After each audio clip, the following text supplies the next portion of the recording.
Hello, I'm Soycat, and thousands are currently fleeing the Thai-Cambodia border after deadly clashes have occurred between the two militaries. These clashes have sadly left multiple Cambodian civilians and a Thai soldier dead, which is of course very sad for both countries involved, but it's also a particular setback for the United States, and in particular their leader. Why is it the case that two countries on the other side of the world having a bit of a dispute like this, and the humanitarian outreach of that, why does that affect the United States at all? How can you blame colonialism for this clash? And what are they actually fighting over? How is it that they are continually coming back to this war over and over when seemingly they have no reason to fight? Let's go into that today, right after a word from our sponsor. This video is brought to you by Civil Unrest. Do you dislike the idea of voting, or even just think that it's too far away until your next election? Well, if so, if you want to get faster and maybe even more effective results, try FIRE or Civil Unrest, or the two together like you can see right here. This is a great way to get faster results, and it works every time, except when it doesn't,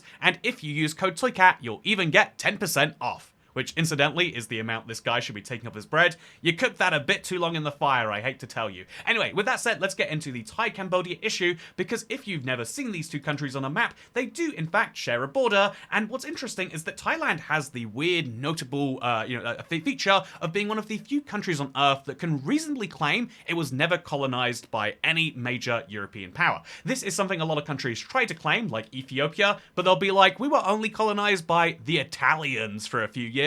That doesn't count, right? And it's like, no, I do think the Italians, or if you want to use American dialect, Italians, I do think the Italians do count as a real, a case for this. And so the same is true for, Thailand has the actual true distinction of not being colonized. They worked with the British, they worked with the French, and that is where their problems lie. You see, Cambodia, Laos, and Vietnam all used to be part of the same French colony of French Indochina. And I never used to know why they called it that till recently. It's because there's India, there's China, and they figured, well, it's like halfway in between, therefore it's Indochina. And ignoring, the offensiveness of that, and I think the biggest issue is the fact that going in between India and China, this isn't really what you can describe this as, but in either case, French Indochina was what the power, and because Thailand was right next to France, they had to work with them on a reasonable level, which meant that when it came time to draw, the border between these countries, they drew one that Thailand wasn't particularly happy with. This was something they were so unhappy with that they actually took it to the International Court of Justice, but the International Court of Justice sided with the Cambodians and their new fresh border. The simplest way to describe this issue is that there's some territory that Thailand believes they own, but Cambodia believes they own. This does cause a lot of theoretical issues, but over time this didn't really cause anything until 2008. In 2008, the Cambodian government wanted to nominate a temple in this area as a UNESCO World Heritage Site. This was something that obviously became an issue domestically, politically, and so in face of the nationalist sentiment, they decided to withdraw support and even decide to maybe have some military engagements get involved. This is very bad and basically represents the problem with nationalism inside of a country. A lot of Thai people are like, hey, why are we ever conceding anything as a country? Thailand number one, how dare we give up any of our territory to our neighbor? And so what happens? Well, when nationalist sentiment from one country reaches the feel the need to protect themselves sentiment from another, well, obviously you end up with a few border clashes. This started in 2008 to 2011 and then restarted in 2025, culminating in the US, who was, they're currently on a big plan of, a big point about how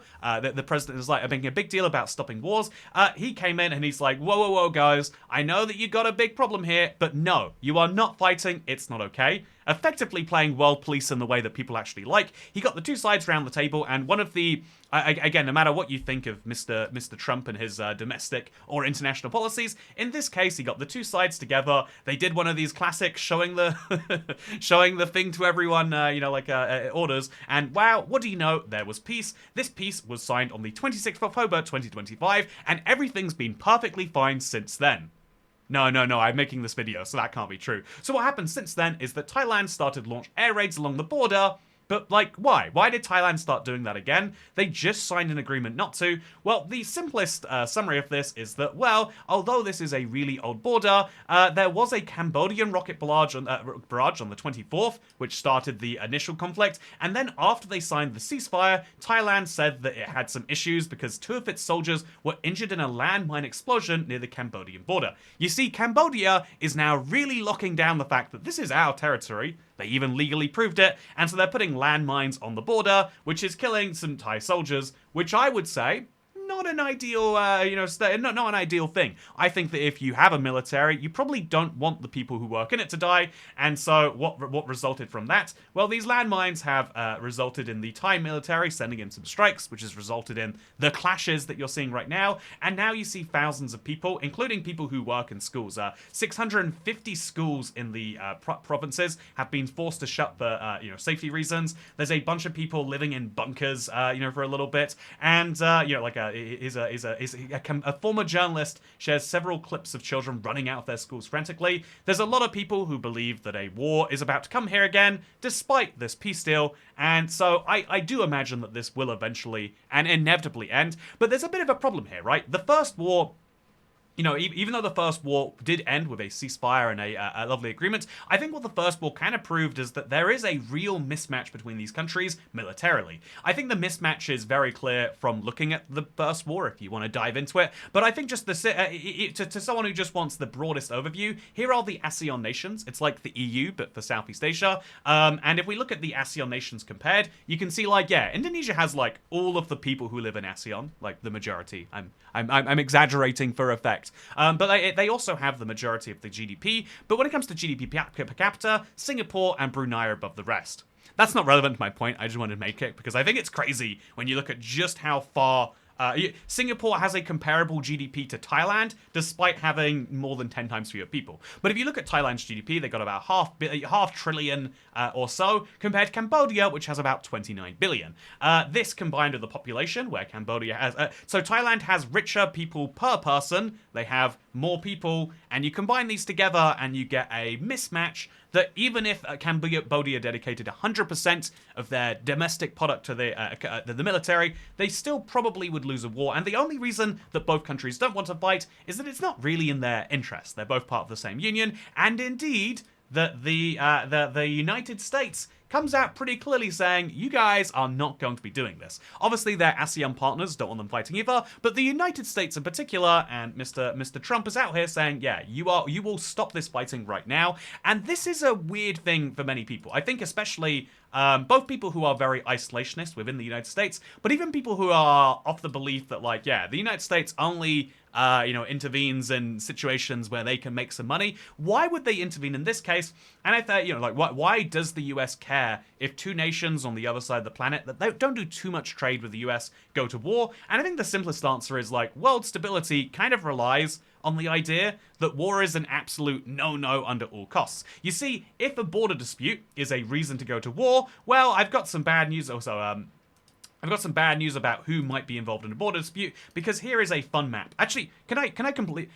Let's go down a tangent today. There was this really cool map of every disputed territory in the world. I showed it off years ago, and I went looking for it, and I finally found someone who posted it. But this beautiful map that used to show every disputed territory and why they were disputed, as you can see from this little image, it's been turned into... It got bought by some weird... game from another country, and then that game from another country got their website bought by TAS Consultaria, and then they got their website bought by LGBTQ News, or LBGT, no Q, newsnow.org. And what's crazy about that is this is specific to the LA LGBT Center, and it's a news site that hasn't posted since 2023. Weirdly, that is despite the fact that I looked into them because I was curious. I looked into them, and apparently this is an organization with 800 employees. It's absolutely crazy if you ask me. Yeah, since 1969, they have nearly 800 employees. But yeah, what's crazy is the fact that I don't have a map, and all I instead get is the LGBT news from 2023, and I'm just angry about that. Okay, is that a worthwhile tangent? Okay, let's just quickly say that the Republic of China, the People's Republic of China, and the regular Republic of China, Taiwan, have disputes with all of these countries. There is some land that China believes they own, and that these other countries do not believe. This has ignited clashes of India a few times, but if it's just okay to say, oh, we have disputed territory, therefore war is fine, therefore we're going to fight you, that's a bad thing. The world generally operates under the principle that even if we really disagree about pretty major factors, we still really shouldn't go to war, and this allows the world economy to be more stable, which, when you represent one core profit, is broadly good for you. One of the things that I think would really mess me up were I an American voter is the idea that I think that every country should keep to themselves, but there is a certain point, a certain size, especially militarily, where you can be the force for doing that. I think there's real deep concern. I think there's even a deeper level of like, okay, so should the US be involved exclusively because if every country acts rationally, that's good for the world market? Should the US only intervene when they personally have something to gain? There's lots of deeper questions about that, but I think it's very interesting that, yeah, the US is heavily invested in stopping this, and so as a result, even though there is a conflict, I think that, and even though you could argue that, like, you could be cynical and say, well, Trump is just, he really likes being at conferences where the word peace is above him. Look, the E in peace is Trump here. Even though that probably can be cynically true on some level, it is in the United States' interest to have broad peace around the world, and it is in every country's interest to a certain extent, which is why every time your neighbors invade each other, you have to be like, come on guys, knock it off. Is it really worth killing people? Because ultimately, I think both sides know that at the end, that like, yeah, at the very end of this, it will be exactly where it was before, but now some of our guys and some of your guys will be dead. Is that really worthwhile? And that is a good thing. Weirdly, right? As much as I want to say, like, yeah, it sucks that these people died for no reason, the fact that they did die for no reason, that this guy isn't a martyr for, the greater Thailand conquering of this area, or these Cambodian civilians aren't a martyr, to show that Cambodia is #1 over Thailand and they're going to expand even further. The fact that it is broadly acknowledged as silly is why this is a big thing. And that's why I think it's interesting when you compare it to every other war that is trying to be ended right now, is because if you look at it through the same lens, it's like, yeah, it doesn't actually matter. The most important thing is that no country feels compelled to invade again, even if it means letting another country off on poor terms. I think right now there's this huge debate over how the Ukraine-Russia war should end. I think finally, even the Russians are broadly round the table, maybe trying to stall it out a little bit more, but the base also... Our long-term task is preserve and increase our people, by the way. Putin on population decline. Wow, look, Putin just watched my video on the subject, it seems. But no, more seriously, there is a really interesting point in this that, like, yeah, I like to believe that is true, that Putin's going on the World Wide Web, looking at videos, seeing what people are saying about him. But yeah, the truth is that no matter how the war ends now, even though you don't want it to be that there is there's any dream of Ukraine to invade Russia to get its territory back, even though it's right that it does so, you don't want there to be any dream that the Russia can think we could just invade another country again. You want to set up a world order where that doesn't happen. And there's the real debate is only between, well, you could make that happen, but if you have encouraged Russia by giving them so much, by letting them increase their people by expanding their territory, then now they're incentivized to do it again. They go through 3 years of hardship, and then they get to keep any territory. That's bad news for Kazakhstan. That's bad news for Georgia.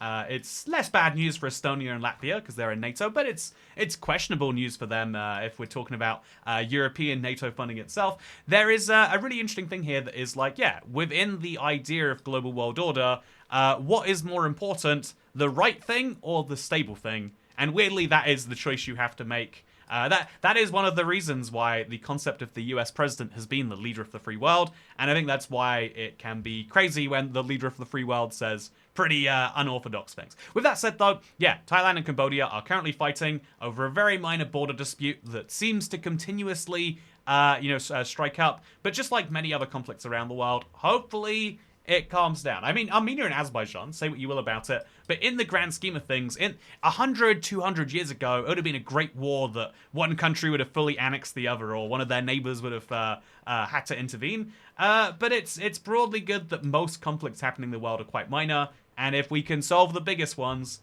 then isn't that good? Actually, let's see. I want to see deaths in conflict. It's been a while since I looked at the graph. I think that the Ukraine war slightly messed this one up a little bit. But if you look at the deaths by conflict by year, let's see if we got this. Deaths in the 2020s. Yeah, it's excluding the Russian-Ukraine war, which to be fair is not. It's a pretty bad thing to have to include. But you can see like that is the bulk of the deaths in the world. That is the bulk of what probably needs to be resolved. And so hopefully we do that. Man, Mexican drug war. Looking pretty bad, right? But yeah, I hope you all enjoyed this video. I had a fun time with it, and I think I went down a pretty bad tangent there. So let's go down another one. Wow, are you enjoying this video? Then if so, you might enjoy not living in one of the countries that is red, yellow, or orange. Do you live one of those countries right now? Be grateful for it. This video's real sponsor, it's not even my Patreon. It is the concept that if you live in a great country, you are part of the privileged 20% in the world. And even if you are poor within one of those countries, you're still doing pretty well on the fact that you're probably not going to be shot by the soldier of one of your enemies. And just remember, that's good. Yeah. Second channel, hope you all enjoyed. But don't care about your opinions. Goodbye.